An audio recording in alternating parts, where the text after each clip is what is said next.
ko jako akawuwo tezina bulabe nyeri baana baffe twagala kwaniriza ssente nenga abaana baffe mugenda kubassa mu bintu eby'omulala. Mu kaweefube w'okulaakulanya abakyala ko n'abaana ab'obuwala naddala ababawangalira mu bitundu eby'omugotteko mu ggombolola y'e Kawempe, abakulembeze mu bitundu bino babangudde abaana ab'obuwala ku ngeri gye bayinza okweyamba mu bintu ebitali bimu okusobola okwewala ebikemo. Nti okusalawo okusinga kukolebwa abo abakulu ababali waggulu, either mwannyina mukulu we ate nga abamu babasanga nga ne baba wannyina naye nga muto ku ye oluusi asobola omukolera okusalawo.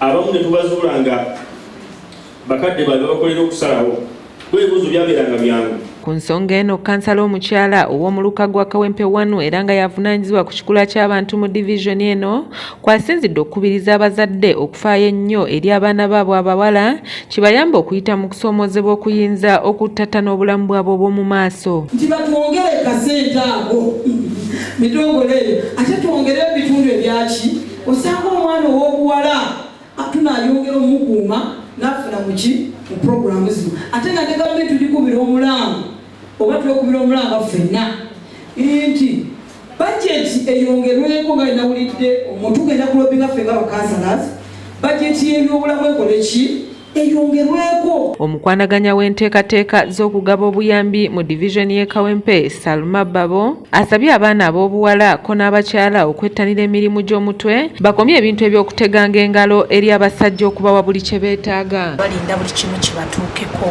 Tulabye abaana abawala abatulazeeko ebintu byabwe bakola bwe beenyigira mu bintu ng'ebyo bijja bayamba mu mbeera kati gye tulimu ey'okubeera nga ssente zakola ki zaabula.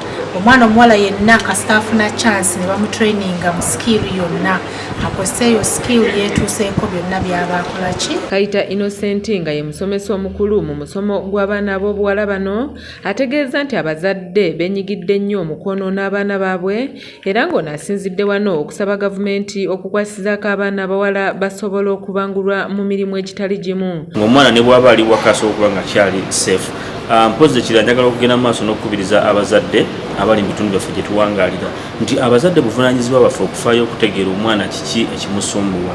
Bwe waawo tulina okusomoozebwa nti si kyangu nnyo omuzadde kuvugira ku kukula kwa mwana ng'akula naye kyandibadde kyabuvunaanyizibwa nnyo omuzadde singa ofaayo n'owa omwana wo n'omusoma naddala ng'akula biki ebimusumbuwa biki ebimusoomooza. Abamu ku baana abawala abeetabye mu musomo guno balombozze engeri abasajja gye baba kabasanyaamu era nga bano basabye abakulembeze baabwe okubayamba. Mistreated in a way that boda man, someone can be passing and the boda man start saying I'm harassed and then I will not be confident enough. I'll be shy when I'm moving. I'll be like, oh, banana. Some girls are violent and emotionally, like baba tulugunya muchi mu byempulira nga wengamba like fenga gye tubeera tuli Muslim kati omuzadde wange ayinza okuba like babeera n'obudde bwabwe where they are having some intercourse together then ne batalowooza kunze nti nange I'm in the house